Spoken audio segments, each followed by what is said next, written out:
Good evening दोस्तों।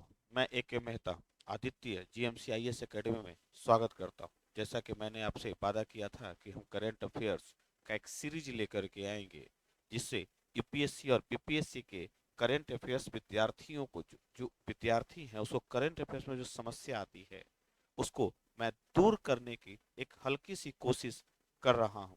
ठीक है, आज से करंट अफेयर्स सीरीज शुरू हो रहा है और करंट अफेयर्स का आज से इंट्रोडक्शंस मैं शुरू कर रहा हूं। मैंने कहा कि आज से सीरीज शुरू हो रही है तो क्यों ना हम इसके इंट्रोडक्शन से शुरू करें कि एक्चुअली पढ़ना क्या होता है और हम करंट अफेयर्स किस रूप में देखेंगे, ताकि आने वाले एग्जाम्स में हम उसे कवर कर सके। चलिए, हम अगर जैसा कि आपको थंबनेल से दिख रहा होगा कि आज का जो करंट अफेयर्स सीरीज की जो शुरुआत है और उसमें इंट्रोडक्शंस की शुरुआत है। ठीक है, और अगर इस सीरीज पहले अगर बात करें इसमें, तो हमें जो पढ़ना है दोस्तों, ठीक है, हमें जो देखना है इसके तहत इसके तहत तो एक ध्यान रखिएगा इस इसमें कि आपको करंट अफेयर्स जो पढ़ना है, जो करंट अफेयर्स जो पढ़ना है, ठीक है, उसमें किस रूप में हमको देखना है करंट अफेयर्स को, इसको लेकर के कई विद्यार्थियों के मन में ओहा-पोह रहती है। और एक सबसे बड़ी चुनौती तो को मार्केट में इतने सारे मटेरियल्स है कि इस मटेरियल में किस स्वरूप में करंट अफेयर्स हम पढ़ें कि उसको बेसिक से लिंक कर पाए। ठीक है, अगर तो मैं इसको तीन भागों में करंट अफेयर्स को तोड़ करके देख रहा हूँ। तीन भागों में करंट अफेयर्स को तोड़ करके देख रहा हूँ। एक भाग मैं कहता हूँ वन लाइनर, एक भाग होता है वन लाइनर, दूसरा भाग होता है मिसलेनियस, और तीसरा भाग मैं आम भाषा में कहता हूं कि बेसिक्स। बेसिक्स और अधिकतर क्वेश्चंस का स्वरूप कहां से आता है इसकी भूमिका भी देखिएगा। वन लाइनर की भूमिका पहले तक 66 एग्जाम तक बीपीएससी में 66 एग्जाम तो वन लाइनर से क्वेश्चन 7-8 क्वेश्चंस तक आ जाते थे। लेकिन अब इस तरीके का नहीं देखा जा रहा है। एक से दो क्वेश्चंस ही इसकी भूमिका वन लाइनर की रह गई। मैं पीटी की बात कर रहा हूं। पीटी में जो कुल रोल है करंट अफेयर्स का वो 30 से 40 क्वेश्चंस तक का रोल है। 30 से 40 क्वेश्चंस का, और अधिकतर क्वेश्चंस करंट से ही जोड़ करके रहते हैं। लेकिन प्रत्यक्ष रूप से अगर बोले तो 30 से 40 क्वेश्चंस पीटी में रोल आता है। मैं बीपीएससी की बात कर रहा हूं। क्लियर। और आपका लगभग जो मेंस की अगर बात करें तो डीआई और हिस्ट्री को छोड़ दिया जाए, हिस्ट्री और डीआई को यदि छोड़ दिया जाए, ठीक है, तो 100% जीएस 2 का जितना भी मेंस का पार्ट है, पॉलिटी हो गया, ठीक है, आपका इकोनॉमिक्स हो गया, आपका ज्योग्राफिकल पार्ट हो गया, आपका ये साइंस एंड टेक्नोलॉजी हो गया, और आईआर वाला सेक्शंस, ये टोटल करंट बेस्ड ही होता है। या अगर डी हिस्ट्री और डीआई को छोड़ दिया जाए तो लगभग जीएस 2 वाला पार्ट और आईआर का पार्ट 100% करंट से ही जुड़ा रहेगा। ठीक है, इसे बिना करंट के आप एग्जाम सोचा भी नहीं जा सकता है। तो मैं पीटी की बात कर रहा हूं, तो उसमें से वन लाइनर जो क्वेश्चंस की भूमिका होती है होगी, वह एक से दो क्वेश्चंस तक ही सीमित हो गया है। बहुत ज्यादा तो तीन क्वेश्चंस तक पूछेगा, इससे ज्यादा नहीं पूछ रहा, यानी इसकी भूमिका सीमित हो गई है। मिसलेनियस की भी भूमिका एक से दो तक ही रहेगी। जैसे आप कहते हैं ना कि ये आप जैसे अभी एक क्वेश्चन पूछा गया था कि आप पूछिए कि COP 28 सम्मेलन का आयोजन किस देश में किया गया। तो इस तरीके का क्वेश्चन आप देखेंगे, याद रहेगा आपको, सीधा आंसर यही होगा कि COP 28 का सम्मेलन है जो यूएई के दुबई में किया गया है, यही ना। तो आंसर डायरेक्ट आपको दिखेगा। इस तरीके का क्वेश्चंस नहीं पूछा जा रहा। क्वेश्चन पूछा जा रहा है COP 28 सम्मेलन से संबंधित कथन कौन सा सही है, या पर्यावरण सम्मेलन से संबंधित कौन सा कथन सही है। इस तरीके का यदि कॉन्सेप्ट नहीं रहेगा ना तो नहीं बनेगा। तो एक तो ये आपका इसकी भूमिका सीमित हो गई, इसकी भूमिका भी लगभग नहीं के बराबर हो गई है। मेन है बेसिक्स। और अगर हमने करंट अफेयर्स के इस पार्ट को पढ़ लिया ना, तो मुझे लगता है कि हमारा मेंस का क्वेश्चंस कवर हो जाएगा, यानी हम समझ उसकी विकसित लेंगे। और साथ ही पीटी का क्वेश्चंस हमसे बाहर नहीं जाना चाहिए। अगर अप्रोक्स 30 से 40 क्वेश्चंस अगर हम मान के चलते हैं, तो लगभग 25 क्वेश्चंस के आसपास जो होगा वह यहीं से रहेगा।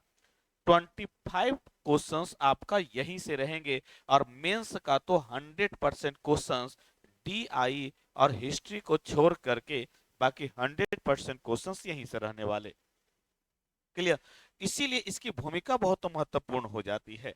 चलिए, अगर मैं इसको करंट अफेयर्स को बेसिक्स करंट अफेयर्स को बांटूं, बेसिक्स करंट अफेयर्स में क्या पढ़ना है, तो मैंने कहा ना कि इसकी भूमिका पीटी में लगभग 25 प्लस क्वेश्चंस की रहेगी। और मेंस वाले पार्ट में, मैं बीपीएससी की बात कर रहा हूं, मेंस वाले पार्ट में जीएस 2 का पार्ट अब प्लस आईआर वाले पार्ट में 100% रहेगा।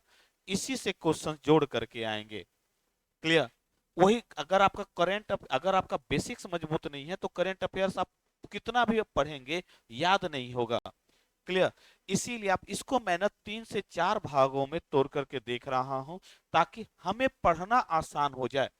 और ये डेली क्लासेस चलेगी, ये रेगुलर क्लासेस चलेगी करंट अफेयर्स की, जिसका मुख्य उद्देश्य ये है ताकि आपकी समझ को विकसित करवा सके, ताकि आपके क्वेश्चंस को लिंक कर सके बेसिक से। क्लियर? अब जैसे मान ले, अब इसमें जो पढ़ना होगा, तो हम जो करंट अफेयर्स हम लोग जो देखेंगे, एक तो देखेंगे राजनैतिक घटनाक्रम से या संवैधानिक घटनाक्रम। राजनैतिक घटनाक्रम या संवैधानिक घटनाक्रम। जैसे मैं एक बार बांट लेता हूं, फिर मैं एक एक करके डिस्कशन करूंगा। राजनैतिक या संवैधानिक घटनाक्रम, दूसरा आर्थिकी आर्थिकी से, तीसरा पर्यावरणीय से, चौथा अंतरराष्ट्रीय घटनाक्रम से, अंतरराष्ट्रीय घटनाक्रम से, पांचवा तकनीकी, पांचवा तकनीकी, अगर कोई जैसे एआई अगर चर्चा में है तो क्या, कोई कहीं कोई बैठ के आयोजित हुई है तो उससे संबंधित क्या। क्लियर?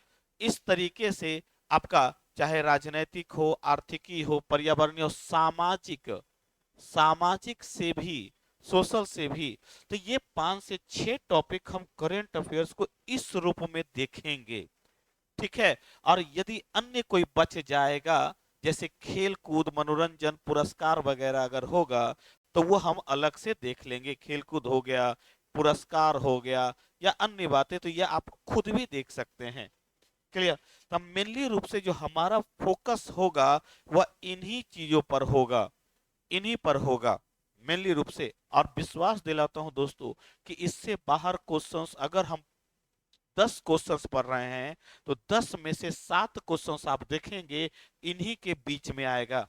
जैसे मैं एक उदाहरण देता हूं, अगर मैं पिछले 10 दिसंबर से और वर्तमान में 17 दिसंबर 2023 के बीच में, 2023 के बीच में कौन कौन से संवैधानिक घटनाक्रम हुए हैं, कौन कौन से संवैधानिक घटनाक्रम हुआ, मैं एक उदाहरण दे रहा हूं। मैं एक एक क्लास अलग अलग सबका लूंगा, ये साप्ताहिक चलेगा। अब जैसे मान लेते हैं कि एक क्लास आज का ये होगा, आज तो इंट्रोडक्शन है, कल का एक क्लास राजनीतिक होगा, दूसरा क्लास ये होगा, तीसरा, चौथा, पांचवा और छठा। और कोशिश होगी कि 7वां क्लास जो है वह साप्ताहिक हम क्वेश्चंस को डील कर पाए, साप्ताहिक क्वेश्चंस को डील कर पाए। क्लियर? तो उद्देश्य यही है। तो हम एक इंट्रोडक्शन दे रहे हैं कि किस रूप में क्वेश्चंस को पूछा आपको पढ़ना है। तो संवैधानिक घटनाक्रम, तो जैसे कि अभी हाल ही में सुप्रीम कोर्ट ने 370 धारा 370 की समाप्ति को वैध करार दिया है, समाप्ति को वैध माना है, वैध माना है। तो इसके संबंध में यदि क्वेश्चन आएगा तो यहां आएगा। जैसे अब इससे रिलेटेड सारे टॉपिक हम कवर कर लेंगे। जैसे मान लेते हैं कि भाई हाल ही में ये आनंद आनंद विवाह अधिनियम संसद के द्वारा पारित किया गया। आनंद विवाह अधिनियम संसद के द्वारा पारित किया गया। तो इस अधिनियम की विशेषता क्या है? इस अधिनियम की विशेषता क्या है। और जो लोग मुझे जानते हैं कि मैं कभी वन लाइनर की तरफ नहीं जाता, अगर मैं इस क्वेश्चंस को देखूं, मैं ये टॉपिक में बता रहा हूं। जैसे आपको अभी हाल ही में 13 दिसंबर के दिन ही संसद पर हमले की पुनरावृत्ति हुई, हमले की पुनरावृत्ति हुई। ठीक है, तो आप समझिए, तो इससे जुड़ा हुआ सारे क्वेश्चंस उस अभी हाल ही में केरल ने सुप्रीम कोर्ट में एक याचिका दायर किया है अनुच्छेद 131 को लेकर के केंद्र पर, और कहा है कि केंद्र ने अपनी सीमाएं हैं जो केंद्र ने है जो कर लेने की सीमा, उधार लेने की सीमा को निश्चित कर दिया है, जिससे हमारे राजकोषीय संघवाद को नुकसान होगा। क्लियर। तो ये सारे क्वेश्चन तो इस तरीके से आपको देखना है। अगर इसी में हमको पढ़ना होगा तो मैं कैसे पढ़ूंगा। तो पहला तो 370 के संबंध में था क्या, दूसरा सुप्रीम कोर्ट ने इस संबंध में क्या निर्णय दिया है, सुप्रीम कोर्ट का निर्णय इस संबंध में क्या कहा है, कौन सा अधिनियम इसके संबंध में पारित हुआ है, और संविधान इस संबंध में क्या कहता है, इसका प्रभाव क्या पड़ा, इसका प्रभाव क्या पड़ा। इसलिए आप क्वेश्चंस को इस रूप में नहीं देखेंगे बंधु। जब भी आपको क्वेश्चंस करंट अफेयर्स जब पढ़ेंगे तो उसको हम 360 डिग्री के रूप में हम देखने की कोशिश करेंगे। 360 डिग्री का मतलब है कि जब हम कोई टॉपिक्स लेंगे तो उसका सबसे पहले परिचय देखेंगे, उसका उद्देश्य देखेंगे। ठीक है, इसका यदि ऐतिहासिक पहलू रहा है, ऐतिहासिक पहलू रहा है तो वो भी देखेंगे। चौथा, इसका हम संवैधानिक स्थिति देखेंगे, संवैधानिक स्थिति देखेंगे कि क्या कहता है। क्लियर। और उसकी वर्तमान में चर्चा में क्यों आया, वर्तमान में चर्चा में क्यों आया, क्यों आया, ये भी हम देखेंगे। इसका प्रभाव देखेंगे, इसका प्रभाव देखेंगे। तब जाकर के एक मोटा मोटी हमारा करंट का एक नोट्स तैयार हो पाएगा। और आप लोग भी जिस तरीके से हम 360 डिग्री ले करके चलने की कोशिश कर रहे हैं, आप लोग भी देखिएगा कि सारे क्वेश्चंस को आपको आसानी से होगा कि बन जाएगा। इसीलिए क्वेश्चंस का जो स्वरूप हमारा होगा, पढ़ने का जो स्वरूप होगा, वो इसी स्वरूप में होगा, और हम ऐसे करके लेकर के आएंगे। यदि मैं आर्थिकी की बात करूं, आर्थिकी का, तो कृषि के संबंधी आपको पढ़ना अलग होगा, विनिर्माण के संबंध में अलग से पढ़ना होगा, सेवा क्षेत्र के संबंध में अलग से पढ़ना होगा, और इस संबंध में सरकार द्वारा कोई योजना जारी की गई है कि नहीं की गई है, उसको भी। इससे क्या होगा कि इससे हम लिंक कर पाएंगे, और उस संबंध में कोई इंडेक्स जारी हुआ है तो इंडेक्स के बारे में समझेंगे। तो यदि कोई अन्य इंडेक्स वगैरह, जैसे अंतरराष्ट्रीय स्तर पर कोई इंडेक्स जारी हुआ है तो सारा हम देखेंगे। कोई अगर सम्मेलन चल रहा है पर्यावरण के संबंध में, अभी हाल ही में COP28 का सम्मेलन चल रहा है, तो COP28 सम्मेलन के दौरान कौन कौन सी घोषणाएं हुई है। क्लियर। जीवाश्म ईंधन के संबंध में क्या घोषणा हुई है, जीवाश्म ईंधन को रोकने के लिए भारत क्या कर रहा है, इसके पहले कौन सा सम्मेलन हुआ था। क्लियर। इन सारों का, और जब इन सारों का डील 360 डिग्री, अर्थात हम इसके चारों तरफ देखेंगे इसके प्रभाव वगैरह के साथ भी, तो हमें आसानी से समझ में आ जाएगी। इसलिए मेरा जो कहना है कि करंट अफेयर्स इस तरीके से नहीं पढ़ा जाता, वन लाइनर या मिसलेनियस। इसीलिए मैं जो ला रहा हूं वो इस रूप में ला रहा हूं, इस रूप में ला रहा हूं। आप लोग क्या कर सकते हैं कि आप लोग इसका नोट्स वगैरह तैयार करके रखेंगे। नोट्स आप तैयार करेंगे, जो क्लास हम पढ़ाएंगे उसमें आप नोट्स जरूर तैयार करेंगे, ये आपके बहुत काम आएंगे यह नोट्स। ठीक है। अगर करंट अफेयर्स को अगर हम समझ में आ गया तो हम उसको बेसिक से लिंक कर पाएंगे, बेसिक से लिंक कर पाएंगे, और हमें फिर उसके बाद देखिएगा कि हमारा वो क्वेश्चंस कितने आसानी से बन जाता है। इसीलिए मैं आज का जो टॉपिक है, इसीलिए आज का थंबनेल आपने देखा होगा, और थंबनेल का उद्देश्य कि आपको समझाना करंट अफेयर्स के बारे में। हाँ, आप कोई बुक्स अपना अगर फॉलो करना चाहते हैं तो बुक्स आप अपना देख सकते हैं, उसके लिए मैं कोई रिकमेंडेशन नहीं कर रहा कि आप यही बुक ले, आपको जो भी सुविधा होगा आप ये बुक्स ले सकते हैं, पढ़ सकते हैं, या आप गूगल का भी प्रयोग कर सकते हैं।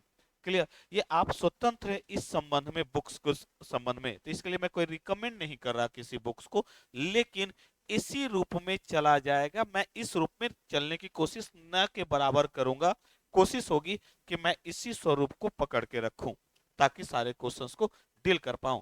अच्छा, एक बड़ी और घोषणा मैं करने जा रहा हूं कि में आप देखें, एक मैं बैच जो हमारा जो होगा, एक बैच आ रहा है आंसर राइटिंग का।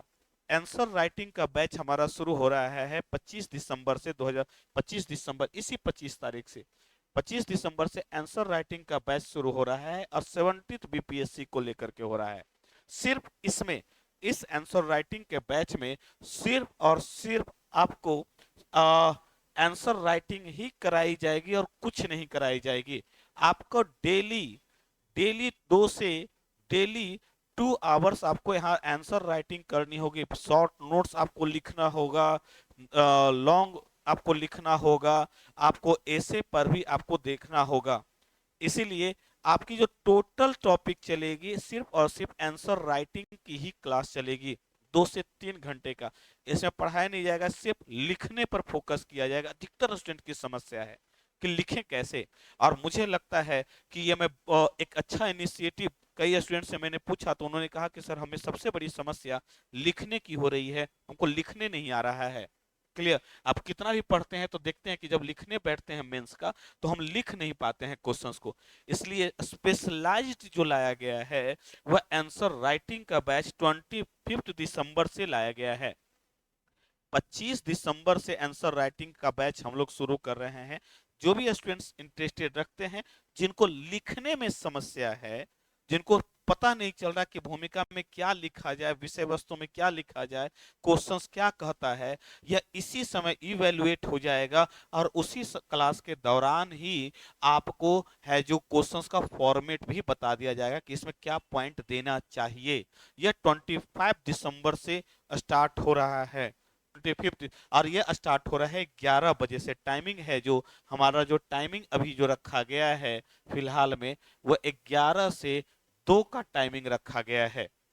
11 से 2 का टाइमिंग आंसर राइटिंग का रखा गया है। क्लियर। तो जो भी स्टूडेंट्स को दिक्कत है आंसर लिखने में मेंस का, वो जुड़ सकते हैं। और मैंने अभी कहा कि भाई, जो हम जो लेकर के आ रहे हैं करंट अफेयर्स वाली, ठीक है, करंट अफेयर्स वाली, तो ये तो आपका रेगुलर चलेगा ही चलेगा। तो आज से करंट अफेयर्स की शुरू हो गई है। आज तो इंट्रोडक्शन था, इसलिए मैंने मोटा मोटी करंट का एक स्वरूप बता दिया है। कल से चलेगा, डेली चलेगा, और डेली एक टॉपिक इस रूप में कवर किए जाएंगे। आज अगर कल ये होगा तो परसों ये, फिर ये, फिर ये, फिर ये, इस तरीके से ये साप्ताहिक कार्यक्रम चलेगा। क्लियर। और ये लगातार लंबी चलने वाली सीरीज है। इस कोशिश करें अधिक से अधिक जुड़ने की। तो उम्मीद है कि आपको ये वीडियोस पसंद आया होगा। लोग को भी शेयर करें, अपने दोस्तों को शेयर कीजिएगा ताकि उन्हें भी इसका लाभ मिल सके। तो आज के लिए धन्यवाद। शुभ रात्रि।